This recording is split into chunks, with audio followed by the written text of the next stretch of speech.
Hey, why don't you marry me? I'm better suited for you than that plain Emily, right? As she said this, my sister draped her arm over my husband's shoulder and sidled up to him. Watching this, all of the restraint I had held on to until now crumbled. I felt the tightly wound thread within me snap. Stop messing around. You've always been like this. I shouted this and lunged at my sister. Just at that moment, she toppled over ungracefully, still in that awkward position. My sister opened her eyes wide. A moment of silence fell. This is the story of a certain ending that my atrocious sister and I reached. My name is Emily, 27 years old. After graduating from the literature department of a state university, I've been working as a librarian in a public library. During my lunch break, when I checked my smartphone, there was a message from my sister, Michelle, who is a year older than me. I'm going to use your blue sandals. They still look like new, but that's fine, right? I let out a sigh. My sister has always been like this, since we were kids. It seems that whenever I had something, she perceived it as better than hers. She quickly covets it, gets bored, and then dumps it back onto me. My sister, even from a family member's perspective, is beautiful. I remember when we were kids, she was adored by adults and often compared to a French doll. She went to a famous private university on recommendation, and apparently even won a beauty pageant there. Now she's leveraging her beauty and working as a receptionist at a well-known company. She's living a life straight out of a fairy tale. In contrast, I'm truly plain. I have a very typical American face, and people often tell me, Emily, you're like a traditional doll.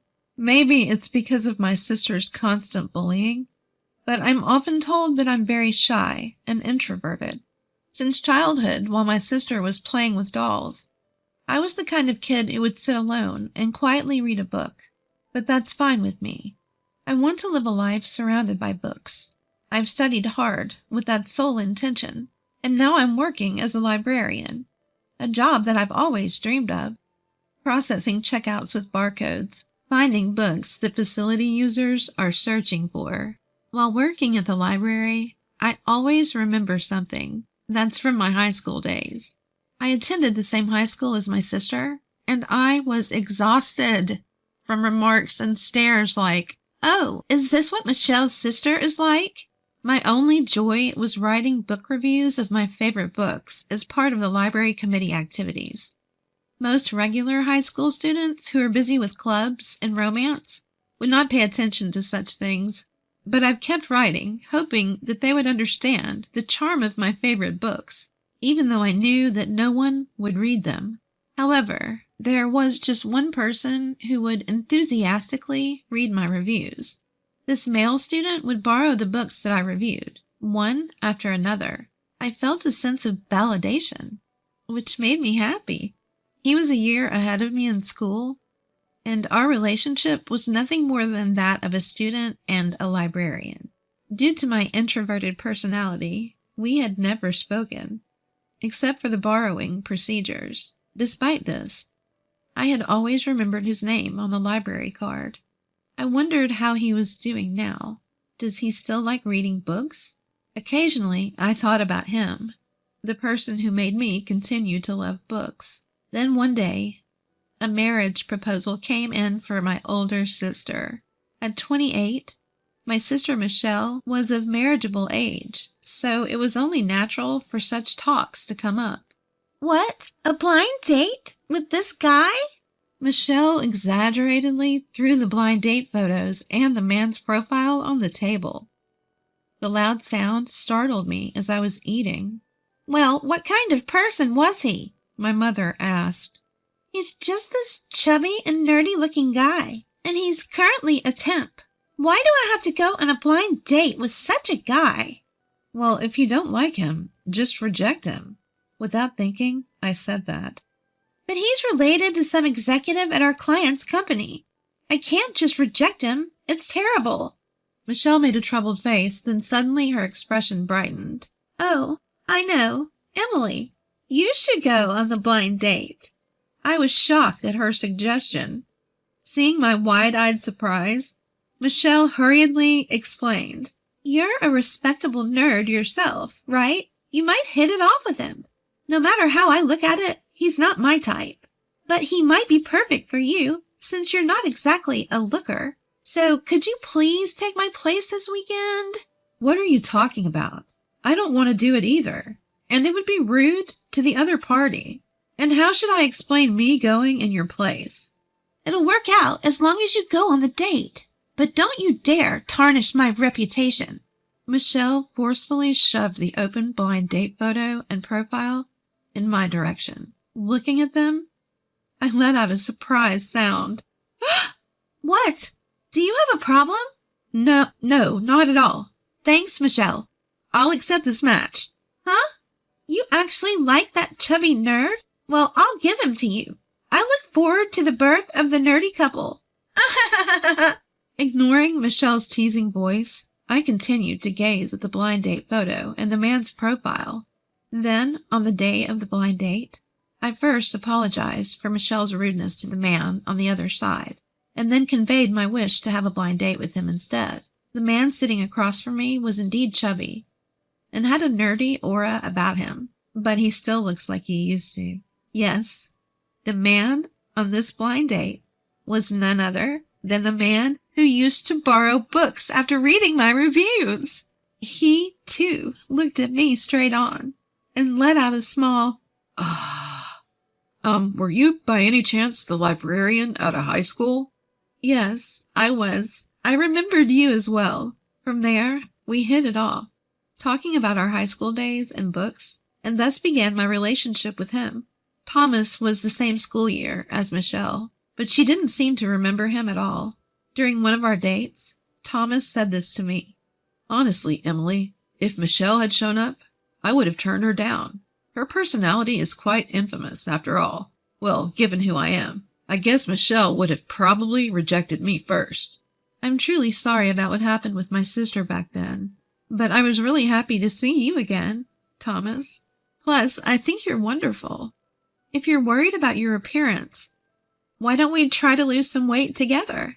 You're right. I've become so immersed in my work that I've stopped exercising and caring about my appearance. I'll try harder so that you won't dislike me. I'm glad to hear that, but you know, I would never dislike you just because of your appearance. We had such conversations, and our dates went smoothly. Eventually, I received a proposal from Thomas, and we decided to get married. My sister, who said, I've seen the fat guy's face before, didn't attend, but at the meeting of our families, everyone blessed us in a warm atmosphere. Afterward, we found a new home and decided to start our life together. And then, on the day of our wedding, having a wedding in a church in this day and age is just like plain old Emily. That dress suits you, just like a real American doll. As usual, my sister ridiculed me. Can you stop with those remarks for today? We're about to meet the family. Feeling miserable for being insulted by my sister, even in my wedding dress, Thomas and his family arrived. Good morning. We look forward to today. When Thomas, dressed in his traditional suit, appeared, my sister let out a small, "What?" And for good reason. Thomas had worked hard to transform his appearance with me, and he had become strikingly handsome. Before the ceremony began, my sister whispered in my ear, "What the heck? He looks nothing like the photo from before." Thomas worked hard. He already had a beautiful face. He just looked dull in that photo because he was overweight and had a bad haircut. I thought he had had plastic surgery. It's great that a porcelain doll like you could marry a man who looks like a movie star. Despite enduring my sister's sarcasm, we managed to get through the wedding ceremony. We had a small reception at the church, with only those who were important to us. As we were about to leave, with the happiness of being blessed, it happened. "Hello there, Thomas. Thank you for marrying my ugly little sister. My drunk sister came up to us and said this.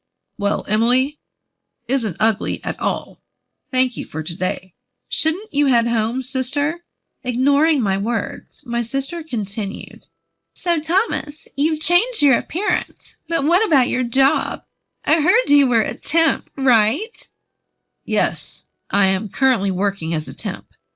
Oh, I couldn't stand having a husband who's a temp. I'm currently dating a startup CEO. I might get married soon. Oh, congratulations.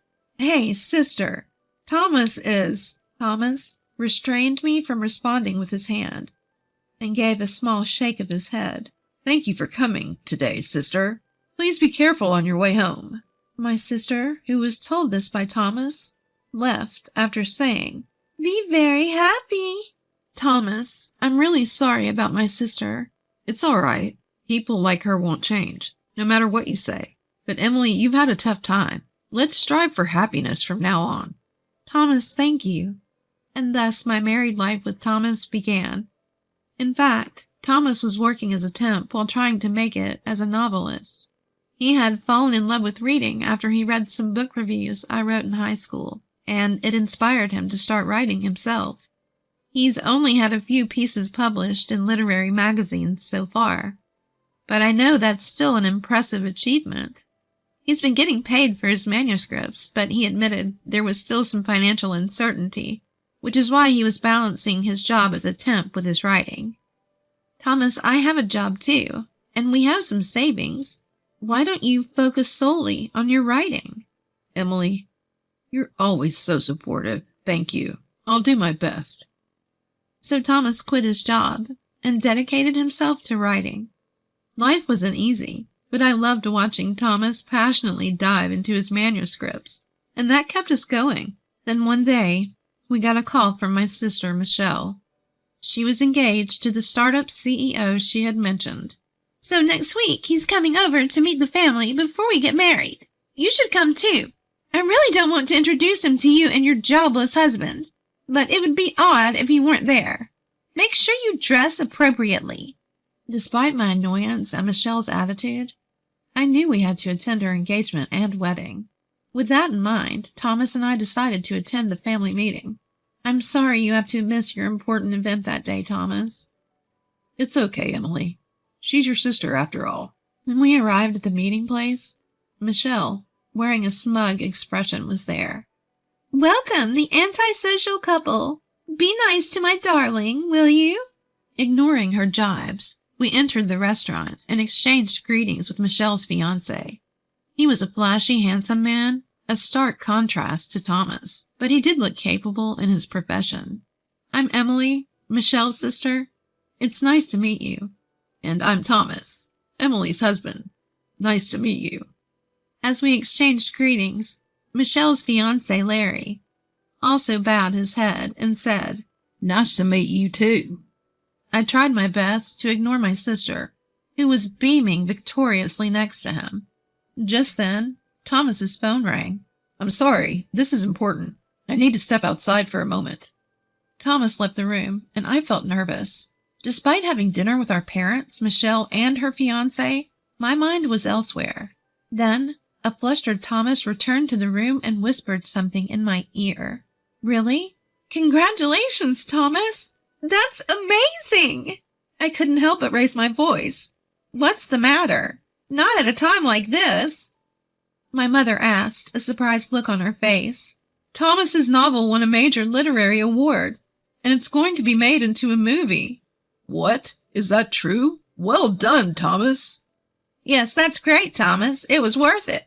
All that support Emily has given you. Our parents were overjoyed. Congratulations, Thomas. I'm delighted to hear such wonderful news. Larry also applauded and offered his congratulations. Let's drink to celebrate. I'm sorry, but I need to give some interviews about the award. All right, I guess that's about it for Thomas and Emily. Just as Mom was about to say this, something unthinkable happened. Michelle, who was sitting next to Larry, suddenly stood up and walked over to us, positioning herself between Thomas and me. Hey, sis, what the? Shut up, ugly. Michelle's voice was icy. Hey, Thomas, why don't we get married? I mean, I'm far more suited for a successful award-winning author like you than someone like Emily, right?